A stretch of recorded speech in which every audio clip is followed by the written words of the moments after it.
나를 따르라 빌립에 대해 같이 한번 말씀 나누겠습니다. 여러분, 우리가 예수님을 믿고 따른다는 것은 중요한 것은 내가 시작하고 내가 결심하고 내가 출발하는 것이 아닌 걸 늘 기억하셔야 돼요. 그것이 가장 중요한 것입니다. 자, 여기 보시면 여기가 이제 이스라엘 땅이에요. 이스라엘 땅에 갈릴리 호수가 있고 거기 위에 위쪽에 가버나움, 여기가 이제 예수님이 공생애를 하시던 그 지역이고, 나사렛이 바로 여기가 이제 예수님이 고향, 예수님이 이제 태어나신 곳은 베들레헴이지만 자란 곳은 나사렛이에요. 이 나사렛이 오늘의 말씀의 배경입니다. 예수님의 모친 마리아가 이 나사렛에서 태어났고, 거기서 이제 예수님의 잉태함을 이제 듣게 되죠. 그리고 마리아와 요셉이 헤롯 왕이 이제 유아 대학살이 있을 것을 여기고, 그것을 듣고 천사로부터 듣고 이제 이집트 땅으로 피난하고 돌아와서 여기서 살게 돼요. 다시 그런 이유로 예수님은 공생애를 시작하기 전에 가버나움에 사시기 전까지는 나사렛에서 하셨습니다. 그리고 거기서 복음을 전했지만 배척받았고, 심지어 예수님이 그 나사렛을 가면 지금도 그 옛날 예수님이 끌려가서 낭떠러지에 밀어뜨리려고 했던 그 장소가 있어요. 진짜 가보면 거기가 절벽의 깊이가 한 20층 아파트 정도 높이, 한 15층, 20층 정도 되는 것 같아요. 가보니까 좀 무섭더라고요. 그렇게 있었던 지역이 바로 나사렛이에요. 근데 이제 마태, 마가, 누가, 요한복음서와 사도행전에서는 예수님을 가리켜서 뭐라고 표현하는가 하면 나사렛 예수라는 명칭을 써요. 그러니까 나사렛 출신이라는 말이에요. 그리고 그 내용은 이제 이사야서의 내용에 그 장면이 나오는데, 그래서 이제 예수님을 나사렛 사람으로 불리는 것은 하나님의 뜻의 성취라고 보고, 또 그것은 이제 이방 땅에 가까운 곳이 바로 나사렛 땅이에요. 그러니까 나사렛 땅은 이스라엘 사람들 볼 때는 그것은 이방인 지역이야 라고 할 만큼, 갈릴리나 가버나움이나 그쪽은 다 이방인들이 쉽게 지나다니는 곳이고 이방인들이 많은 사는 곳이기 때문에, 예루살렘과 베들레헴은 좀 이렇게 사해 근처에 있고 남쪽에 있어요. 이쪽은 약간 북쪽이란 말이죠. 그래서 나사렛을 이방 땅으로 간주했고, 나사렛 사람들이란 표현은 어떤 경멸과 조롱의 대상으로 보았기 때문에, 오늘도 이제 오늘 본문의 말씀 보면 나사렛에서 무슨 선한 것이 날 수 있겠느냐라고 나다나엘도 그렇게 인정하지 않는 지역이었어요. 이 지역에 이제 그 당시 인구 분포를 보면 가버나움에는 약 한 1,500여 명이 살고 있었다고 보고, 또 그러면 여기 나사렛은 한 400~500명 정도 살았던 작은 동네였기 때문에 그렇게밖에 얘기할 수 없겠죠. 자, 그래서 여기 보시면 나사렛에서 가버나움이 갈릴리 지역인데, 여기가 스불론 땅이고 납달리 땅이에요. 구약 성경에 보면 같이 한번 읽어볼까요? 이사야 9장 1절입니다. 시작. 고통받던 자들에게는 흑암이 없으리로다. 옛적에는 여호와께서 스불론 땅과 납달리 땅이 멸시를 당하게 하셨더니 후에는 해변길과 요단 저쪽 이방의 갈릴리를 영원롭게 하셨느니라. 이렇게 이 갈릴리를 영원롭게 하시겠다라는 그 말씀이 구약에 이사야에서 있어요. 근데 이제 신약에 있어서 이제 이 말씀이 마태복음에 나와요. 같이 한번 읽습니다. 시작. 나사렛을 떠나 스불론과 납달리 지경 해변에 있는 가버나움에 가서 사시니 이는 선지자 이사야를 통하여 하신 말씀을 이루려 하시니라. 이르시되 스불론 땅과 납달리 땅과 요단강 저편 해변길과 이방의 갈릴리여, 흑암에 앉은 백성이 큰 빛을 보았고 사망과 사망의 땅과 그늘에 앉은 자들에게 빛을 비춰주라 하였느니라. 이때부터 예수께서 비로소 전파하여 이르시되 회개하라, 천국이 가까이 왔느니라 하시더라. 그렇게 이제 예수님의 복음 선포와 전파가 이제 이 스불론 땅, 납달리 땅, 이 갈릴리 지역에서 증거되기 시작했다는 것은 구약의 예언의 성취죠. 바로 그것이 이제 나사렛 땅의 의미가 있는 것입니다. 오늘 본문에는 이제 빌립이 나오는데, 성경 전체로 보면 빌립이 4명이 나와요. 빌립, 헤롯 2세가 나옵니다. 헤롯 대왕은 이제 이스라엘 역사를 보면 어쨌든 이 남유다가 멸망한 이후에 이스라엘 민족은 더 이상 왕국이 아니었어요. 이제 식민지 땅이었고 그렇게 버려진 땅이었기 때문에 제대로 된 나라가 아니었는데 이제 그 알렉산더 대왕이 이 유럽과 북아프리카 그리고 저쪽 인도까지 서인도까지 다 점령하고 나서 4개의 제국으로 나누어진 이후에 계속해서 이제 유다 민족들은 자생적으로 독립하기를 원했어요. 그 독립하는 과정에서 있던 일들이 이제 그 신약과 구약 사이에 천주교에 가면 이제 공동 번역 성경이라는 게 있는데 외경에 보면 거기에 이제 그 외경서의 내용 중에 그 이스라엘 독립에 관한 내용이 나와요. 그래서 이제 BC 163년부터 BC 67년까지 그 사이에 한 100여 년 동안 자치적으로 이제 왕국이 세워지는데 그래도 여전히 로마 제국의 하에 있었기 때문에 헤롯이라고 하는 사람이 이쪽 모압 지방의 암몬 출신인데 그 사람이 그 당시에 아우구스투 그 황제하고 관계 속에서 이제 이 유다 나라를 독립하는 통치적 왕이 돼요.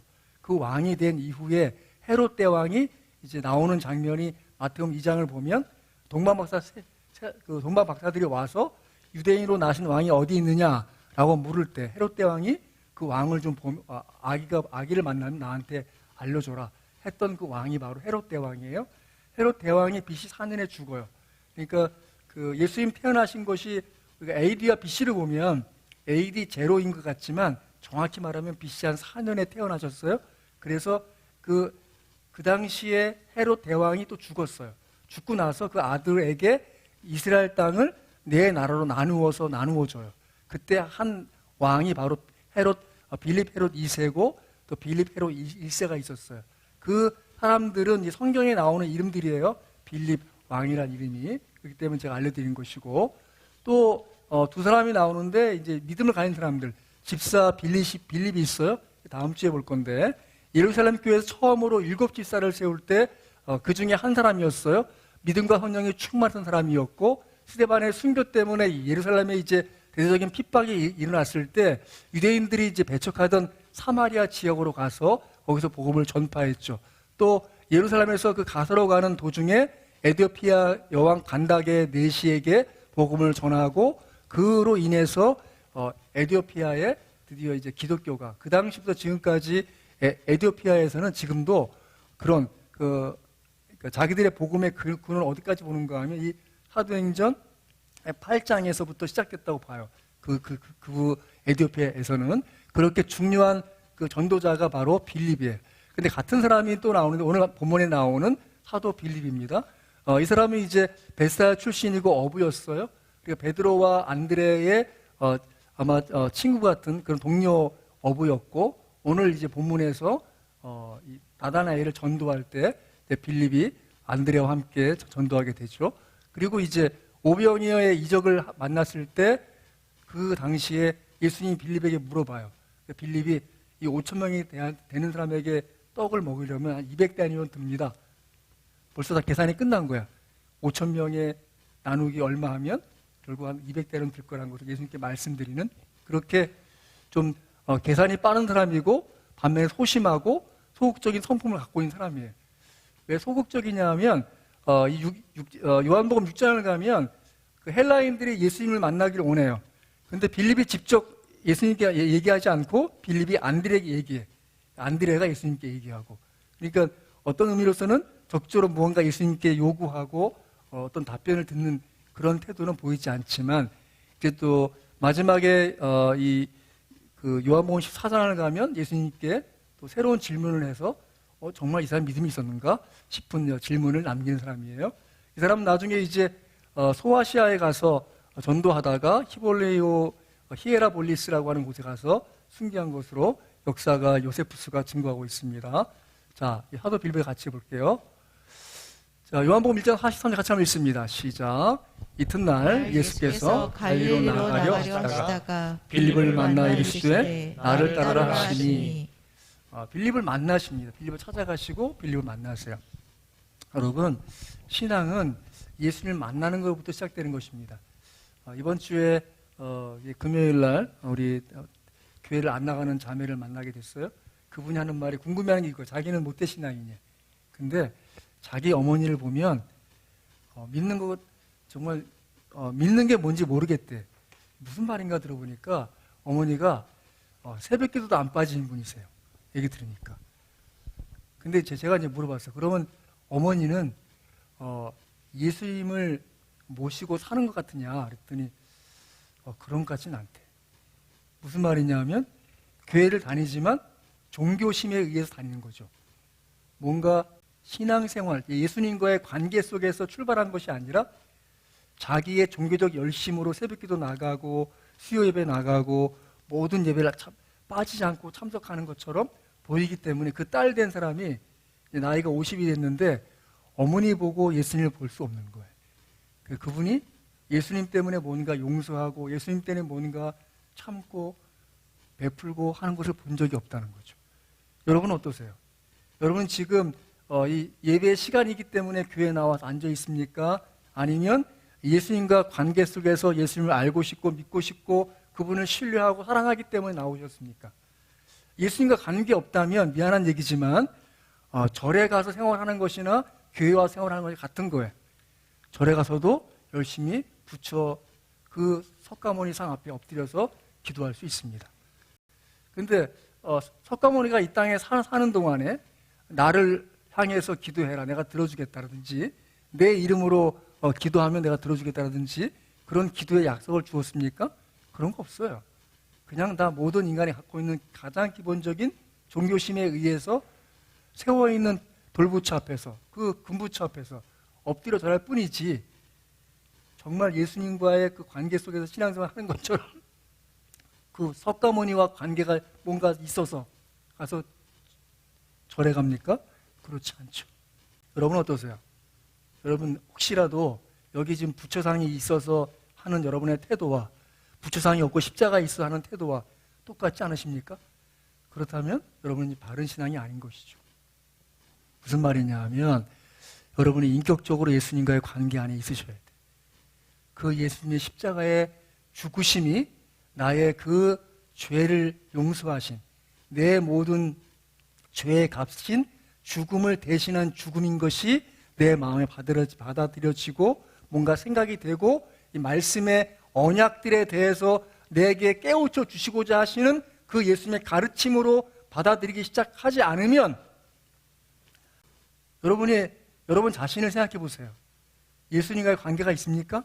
관계가 없습니까? 빌립은 지금 예수님을 만났어요. 예수님 찾아오셨어요. 빌립 부르셨어요.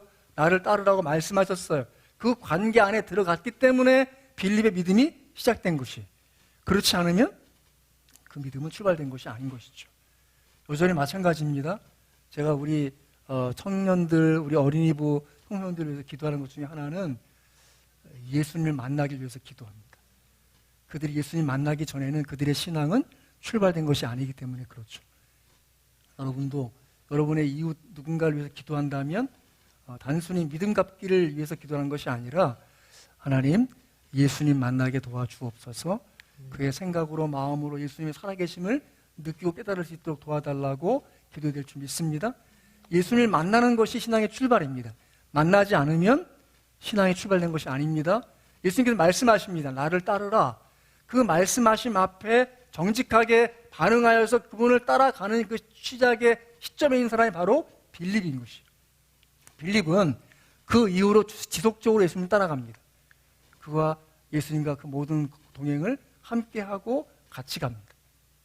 그래서 예수님을 따르라는 그 명령은 이 과거적 명령이 아니라 현재 진행형적 명령이에요. 한번 따른 것으로 끝나는 것이 아니라 한번 믿겠습니다 하면 끝나는 것이 아니라 그것으로부터 계속적으로 지속적으로 지금도 또 앞으로도 그분을 따라가는 것이 신앙인 줄 믿습니다. 그것이 분명해야 돼요. 그것은 예수님은 그 따라오라는 것으로 그친 것이 아니라 당신에게 배우고 당신이 가르친 바를 충분히 받아들여서 소화시켜 살기를 바라시는 제자의 삶에 대한 초청인 것이죠. 예수님을 따르라는 것은 중요한 것은 자기를 부인하고 자기 십자가를 지는 것으로 드러납니다. 같이 말씀 읽어보겠습니다. 시작. 이에 예수께서 제자들에게 이르시되 누구든지 나를 따라 오려거든 자기를 부인하고 자기 십자가를 지고 나를 따를 것이니라. 누구든지 제 목숨을 구원하고자 하면 잃을 것이요 누구든지 나를 위하여 제 목숨을 잃으면 찾으리라. 신앙의 출발은 예수님을 만나는 것이고 신앙의 과정은 예수님을 따라가는 것입니다. 그런데 따라간다는 것은 예수님 말씀하실 때 자기를 부인하는 것이에요. 자기를 부인한다는 것은 우선순위를 자기에게 두지 않는 것이죠. 그 다음 말씀은 뭐가 됐습니까? 누구든지 제 목숨을 구원하고자 하면 잃을 것이요 내 목숨을 위한 선택이 먼저가 아닌 것이죠. 누구든지 나를 위하여 제 목숨을 잃으면 찾으리라. 그 신앙의 역설이에요. 내가 나의 목숨을 위해 선택하는 것이 아니라 내가 나를 위해서 예수님을 선택하는 것, 그것이 결국은 내가 나 되게 하는 거예요.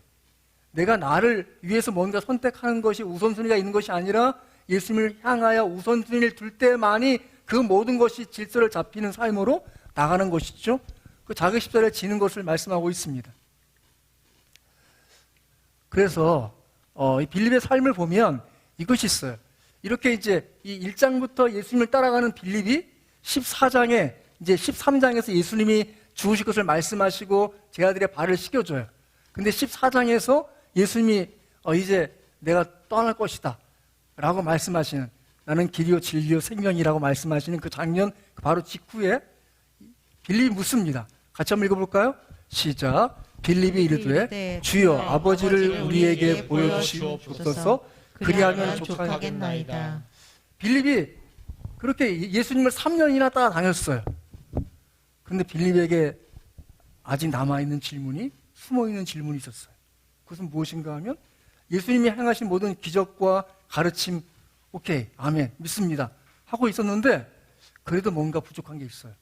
그것이 무엇인가 하면 왜 아버지 하나님을 안 보여주실까? 보여주시면 내가 확실하게 믿겠는데 라고 하는 것이 바로 빌립 안에 숨어 있었어요. 그런데 빌립은 그것을 덮어두지 않고 예수님께 꺼내서 질문합니다. 여러분이 예수님께 향해서 갖고 있는 의심과 의혹과 질문에 대해서 덮어두지 않기 바랍니다. 여러분이 갖고 있는 질문에 대해서 예수님 정직하게 그 질문하세요. 의심에 대해서 말씀드리세요. 불만스러운 거 말씀드리세요. 부족한 거 말씀드리세요. 근데 중요한 것은 이것은 빌립이 감당할 수 있는 질문이 아닌 거예요. 왜죠? 빌립은 하나님을 볼 수 없어요. 왜죠? 빌립은 육적인 눈을 갖고 있는 상태이기 때문에 영이신 하나님을 당연히 볼 수가 없는 것이죠. 예수님의 대답은 무엇입니까? 같이 천천히 읽어볼까요? 시작. 예수께서 이르시되 빌립아 내가 이렇게 오래 너희와 함께 있으되 네가 나를 알지 못하느냐? 나를 본 자는 아버지를 보았거늘 어찌하여 아버지를 보이라 하느냐? 내가 아버지 앞에 거하고 아버지는 내 안에 계신 것을 내가 믿지 아니하느냐? 내가 너희에게 이르노니 말은 스스로 하는 것이 아니라 아버지께서 내 안에 계셔서 그의 일을 하시는 것이라. 결국 예수님은 보이지 않는 하나님의 형체, 예수님은 하나님 아버지와 동체이면서도 그 보이지 아니하신 하나님을 우리에게 보여주시는 유일한 분이세요. 그러니까 예수님을 알면 알수록 하나님 아버지가 누구신지 알게 되는 것이죠. 여러분은 어떠세요? 여러분들 얼굴을 보면 누가 보입니까? 용서하고 들으세요. 여러분 아버지 어머니가 보이는 거죠. 네? 우리 자식들은 자기들 얼굴 볼 때 누굴 볼까요? 깨닫지 못하지만 지 애비를 아는 거죠. 네? 제가 가끔 우리 교회 집사님들 아이들을 볼 때 용서하세요. 그 아이 속에 뭐가 보이는가 하면 엄마가 보이고 아빠가 보이고 또 거꾸로 겉모습은 아빠인데 속은 또 엄마야. 네? 그게 너무 잘 보여. 여러분 그렇지 않으세요? 예수님은 그렇게 우리가 볼 수 없는 하나님을 우리에게 보여주시려고 이 땅에 오신 분이세요. 믿습니까? 그렇기 때문에 예수님을 알아가는 것은 하나님을 알아가는 것이죠. 예수님 이 땅에 무엇 하셨습니까? 가장 중요한 것은 예수님은 무엇을 보여주고 싶어 하시는가 하면 하나님의 사랑을 보여주고 싶어 하세요. 믿습니까? 그것이 가장 중요한 핵심이에요. 우리가 예수님에 대해서, 하나님에 대해서 답답해하고 괴로워할 때 가장 괴로운 질문은 무엇일까요? 저의 가장 큰 괴로움 중에 하나는 무엇인가 하면 하나님이 날 사랑하신 나였습니다. 아니 이 세상에 한 70억 인구가 있는데 그 중에 나를 아시나? 그게 질문이었어요. 나를 아시는 것뿐만 아니라 나를 사랑하시나? 나에 관심이 있으신가? 나를 아실까? 그럴 때 여러분 어떻게 하시겠습니까? 저도 열심히 기도했고요. 누구에게 들어봤고요. 그런데 해결점은 성경에 있었어요. 너무 쉬운 말씀이 너무 단순한 말씀인데 로마서 5장 8절을 제가 읽으면서 가슴에 뭔가 확 부딪힌 것이 있었어요. 우리가 죄인 되었을 때에 그리스도께서 우리를 위하여 죽으심으로 하나님께서 우리에게 대한 사랑을 확증하셨느니라. 우리가 하나님께 대한 그 모든 의심과 의문과 질문이 드는 유혹 가운데 있을 때 하나님, 저에게 당신의 사랑을 보여주시란 말이에요 라고 울부짖을 때 하나님은 가만히 아무것도 하지 아니하시고 우리의 시선을 십자가로 이끄세요. 십자가로. 그래서 그 십자가를 주목하게 하시고 그 십자가를 통해서 하나님의 사랑에 대해서 깨닫지 못한다면 용서하세요. 어쩌면 우리는 신앙의 기회를 더 이상 갖지 못하는 불쌍한 존재일 수 있어요. 하나님 우리의 끊임없이 그 십자가를 주목시키심으로써 여전히 내가 하나님의 관심의 대상이고 하나님의 대상이고 그분의 뜻과 은혜를 이룰 대상인 것을 깨닫게 해주신 것이죠. 최근에 제가 아는 그 목사님이 액자 하나를 한 찍어 보내주셨더라고요. 그 액자의 내용이 이것입니다. 사랑이라 쓰고 관심이라 읽는다. 뭐라고요? 사랑이라고 쓰고 관심이라 읽는다. 그것이 정말 명확한 것 같아요. 여러분 사랑이 무엇입니까? 관심이에요. 관심. 사랑의 반대말은 뭐죠? 미움이 아니고 무관심이에요. 여러분 이 민족을 사랑하십니까? 그래서 이 민족에 대한 관심이 있으냐 없냐죠. 여러분 기도 속에 북한 땅을 위해 기도하세요? 그것이 사랑의 기본인 것이죠. 관심. 우리가 예수님의 사랑을 땅까지 증거되게 원하십니까? 그러면 당연히 선교사에 대한 관심이 있어야죠. 그렇지 않습니까? 사랑이라 쓰고 관심이라 읽는다. 하나님의 사랑은 반대말은 뭐예요? 여러분과 저에 대한 관심이 그분께 있다는 것입니다. 믿습니까? 그 관심은 어떻게 드러나는 것입니까? 십자가로 보여주는 거예요. 내가 널 사랑한다. 어떻게 해요? 이것밖에 보여줄 게 없구나. 그것은 십자가인 것이죠. 당신 하나밖에 없는 아들을 죽기까지 우리를 위해 주심으로써 그분이 우리를 사랑하고 있음, 그분의 그 사랑 안에 우리가 그분의 돌보심을 받는 대상이 되었음을 깨닫게 해주는 거죠.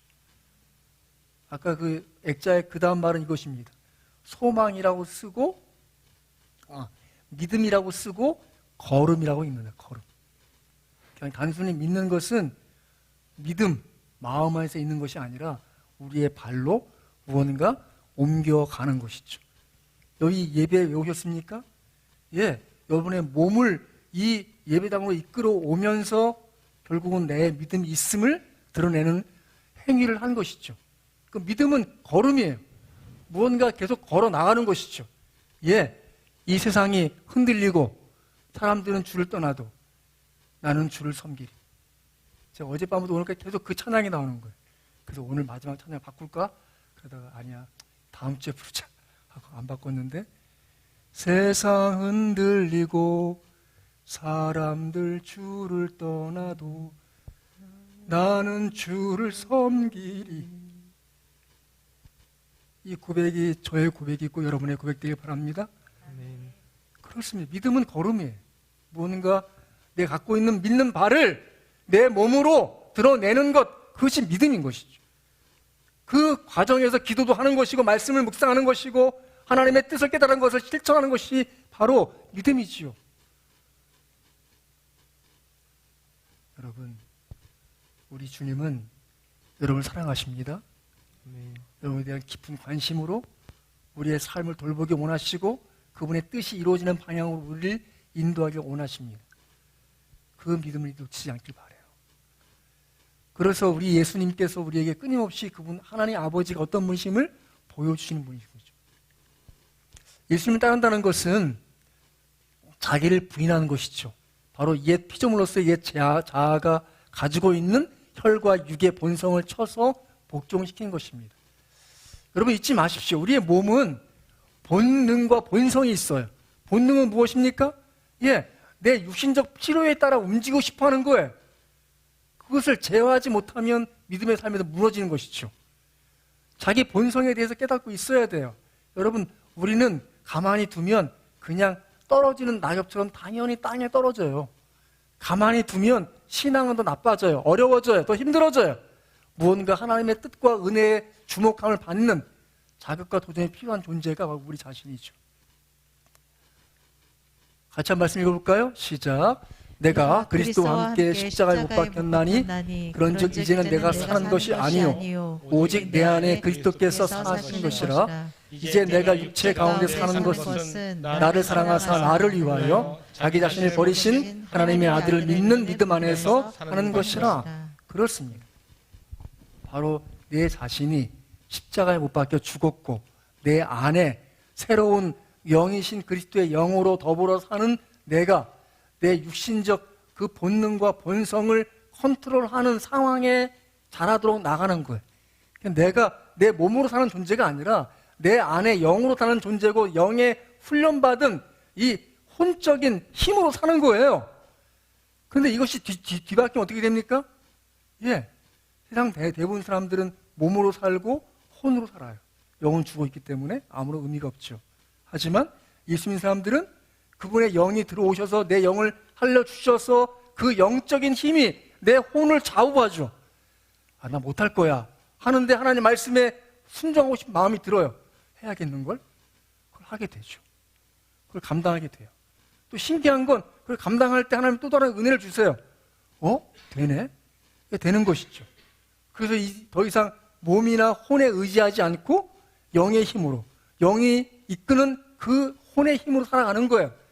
여러분, 예수님은 끊임없이 우리의 몸의 본능과 본성을 컨트롤하는 혼의 힘을 넘어선 영의 힘으로 우리의 영혼으로 이 땅을 살길 바라신 줄 믿으시 바랍니다. 그 예수님 따라가는 거예요. 그것이. 두 번째는 날마다 제 십자가를 지는 것입니다. 여기 제 십자가라는 것은 각자에게 주어진 사명과 그 사명을 감당하는 희생과 노력을 의미하는 거예요. 그래서 사도 바울은 같이 한번 읽어볼까요? 11장 23절 시작. 그들이 그리스도의 일꾼이냐 정신없는 말을 하거니와 나는 더욱 그러하도다. 내가 수고를 넘치도록 하고 옥에 갇히기도 더 많이 하고 매도 수없이 맞고 여러 번 죽을 뻔하였으니. 그 위대한 사도도 바울도 매도 수없이 맞고 여러 번 죽을 뻔했다는 거예요. 하나님은 왜 여러 번 죽을 뻔할 때까지 그냥 두셨을까? 왜 매를 맞는 기회를 피하도록 하지 않으셨을까? 왜 그것을 겪어내고 수고를 넘치도록 하게 하셨을까요? 여러분, 우리는 이 땅에서 몸을 갖고 있는 동안은 이 자연의 섭리, 하나님이 만드신 이 일반 은총 세계 안에서의 그 모든 제한을 그대로 짊어지고 가는 존재들인 거예요. 여기서 우리가 예수 믿었다고 갑자기 난데없이 중력을 초월해서 공중을 걷고 다니고 그러지 않아요. 내가 조금 용서하세요. 제가 폐가 좀 약해요. 어제도 우리 송 집사님하고 그 평택에 있는 하나비전교회 방문했는데 그 교회가 3층이야. 올라가기 전에 벌써 각오가 되는 거죠. 올라갔어요. 제가 한 번에 올라갔을까요? 아니죠. 중간에 집사님 쉬었다 갑시다. 좀 쉬어서 숨을 좀 몰아쉬고 그리고 이제 들어갔는데 그 1층 또 올라갔죠. 그러니까 3층은 2층 가다 쉬다가 한 층 더 올라갔어요. 근데 가자마자 뭐 해야겠어요? 예배를 갔으니까 기도하죠. 저 기도하는 동안에 너무 마음이 평안해요. 왜냐하면 기도하는 동안 천천히 숨을 가라앉힐 수 있어서 바로 그 목사님 나오지 않고 너무 감사하더라고요. 어쨌든 그분하고 만났는데 또 새로운 걸 들었어요. 그분이 2004년에 탈북해서 이 땅에 왔는데 자기 이름이 왜 송신복인지 아냐. 믿을 신자의 복복자라는 거예요. 자기 아버지가 믿는 사람이었다는 거예요.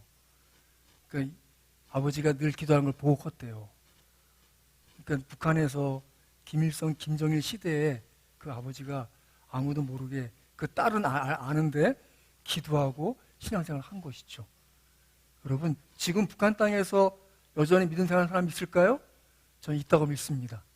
그 중에 한 사람이 우리 바로 근처에 와서 목회하고 있으니까 더 그렇죠. 그럼 믿음이라는 것은 주어진 여건을 끌어안고도 그 믿음의 고백을 놓치지 않는 것이 믿음이에요. 믿습니까? 우리가 십자가를 진다는 것은 자기 삶을 지고 있는 거예요.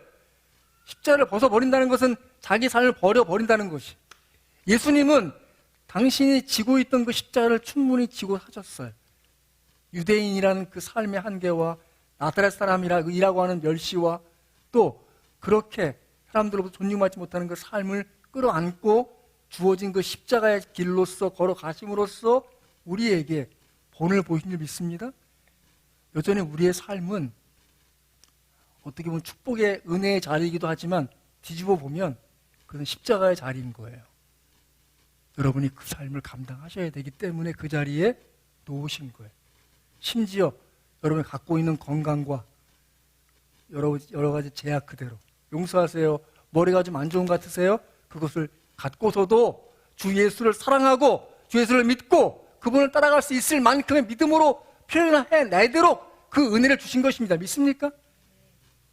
그래서 감사하셔야죠. 기뻐하셔야죠. 왜죠? 사도 바울은 그렇게 매를 맞고 옥에 갇히기도 많이 하고 그렇게 여러 번 죽을 뻔하였지만 그의 믿음을 붙잡고 나간 것처럼 우리도 그렇게 동일한 삶을 요구받고 있는 거예요. 그래서 은혜입니다. 감사한 것이죠. 제가 20년 전에 처음 진단받았을 때 저희 집사람하고 제가 얘기한 게 있어요. 제가 우리 동기들이 저를 위로한다고 찾아왔어요. 야, 어떡하냐, 암인데. 제가 그때 이렇게 말했어요. 제가 그런 데까지 몰라요. 예, 친구한테 한 말이에요. 야, 우리 앞세대 목사님들은 대부분 다 폐결핵 걸려가지고 큰 하나님의 종을 쓰임 받았어. 우리 시대는 암 시대야. 근데 난 이제 암으로 이제 하나님 앞에 쓰임 받을 거야. 근데 벌써 20년 지났어요. 감사해요. 감사해요. 이 땅에서 저 같은 어떤 질병 갖고 있는 목사님이 본다면 저는 그나마 좀 위로가 되는 존재가 아니겠습니까? 야, 혈액암 걸려서도 목회하고 있는 목사님이 있어. 누군데? 저예요, 저. 네? 저는 그래도 감사하고 기뻐하고 제 삶이 정말 행복하고 감사합니다. 이번 주간에 좀 몸이 안 좋은 목사님하고 얘기했어요. 그 친구가 저한테 그 친구 몸이 안 좋아요? 지지난주 한 2주 전에 좀 쓰러져가지고 막 가족이 다 놀래고 그랬어요. 통화하다가 제가 한 얘기가 이것입니다. 나는 언제나 죽을 준비가 되어 있어. 그랬더니 그 친구가 목사님 그런 심각한 말 지금 하면 안 돼. 목사님도 오래 살아서 나한테 위로가 돼야 돼요. 죽지 말아요. 정말 저 진심이에요. 어저께도 저기 밤늦게 설교 준비하면서 생각해 보니까 벌써 20년이 됐더라고요. 제가 살아있는 지가. 제가 2002년 3월 14일에 진단받았는데 이제 곧 만 20년이 된 거죠. 이번 주에 그 친구하고 통화하면서 그런 얘기했어요. 내가 그때는 하나님 우리 아이가 초등학교 입학할 때까지만 좀 살게 도와주세요. 초등학교 입학했어요. 그래도 기도해서 하나님 우리 아이들이 초등학교 졸업할 때까지만 살게 도와주세요. 초등학교 졸업했어요. 그 다음에 기도가 안 되더라고. 여러분 우리의 삶이 십자가라고 해도 그것은 은혜입니다. 믿습니까? 여러분에게 하나님이 그 가운데 은혜 주시고 응답 주시고 역사하실 일이 있는 거예요. 그 산 증인이 접니다.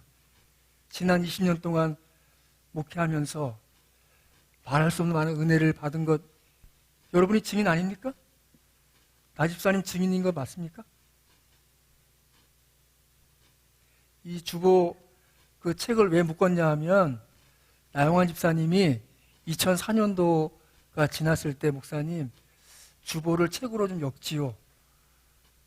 그걸 뭘 모아 그랬는데 아니 모아서 묶으면 좋겠습니다. 저 귀찮아서 안 하려고 했는데 하자고 하니까 교회 성도가 그래서 시작한 거예요. 너무 감사해요. 왜냐하면 거기에 켜커이 쌓인 하나님의 은혜가 있어요. 우리 집사님들이 매주마다 콜럼 쓰는 것 저 너무 귀하게 생각해요. 신앙은 자기 진술이 있어야 되는 거예요. 자기 고백이 있어야 되는 거예요. 그것이 쌓여서 신앙이 되는 거예요. 여러분들이 여러분의 삶에서 끊임없이 무언가 믿음으로 써내길 바라요. 좀 문자라도 해서 좀 메모라도 해놓고 그렇게 하길 바라요. 그것이 신앙이에요. 그 신앙이 여전히 여러분과 제 삶에 그 길이 놓여 있습니다. 셋째는 그리스도의 말씀에 순종하면서 그리스도께서 보이신 모범을 따라가는 것입니다. 같이 말씀 읽겠습니다. 이를 위하여 너희가 부르심을 입었으니 그리스도도 너희를 위하여 고난을 받으사 너희에게 본을 끼쳐 그 자취를 따라오게 하려 하셨느니라. 아멘. 그렇게 예수님을 따라가는 것입니다.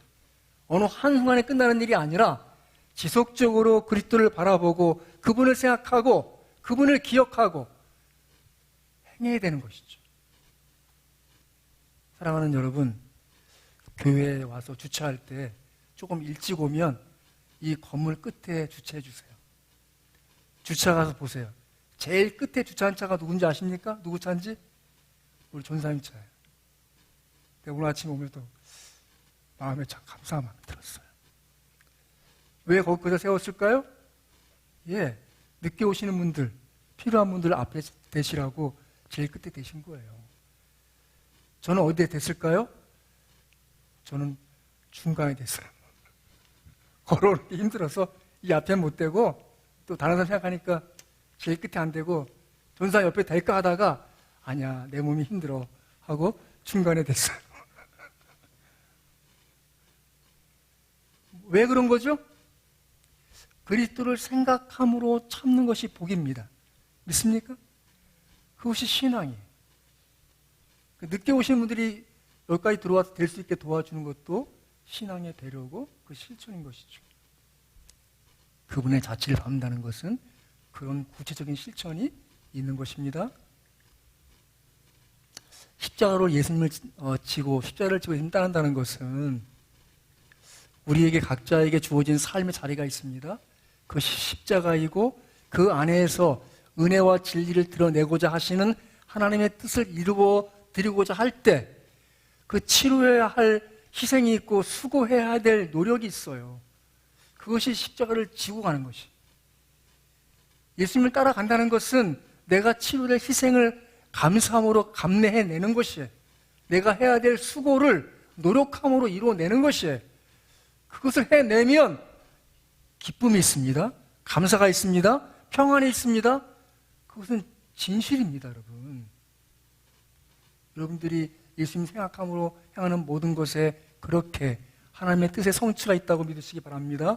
여러분, 그렇습니다. 여러분과 제가 끊임없이 예수님을 따라 나갈 때 우린 지금도 예수님 말씀하신 나를 따르라 한 말씀의 성취의 과정이 있고 결국 성취할 것을 믿으시기를 주 예수 이름으로 축원합니다. 아멘.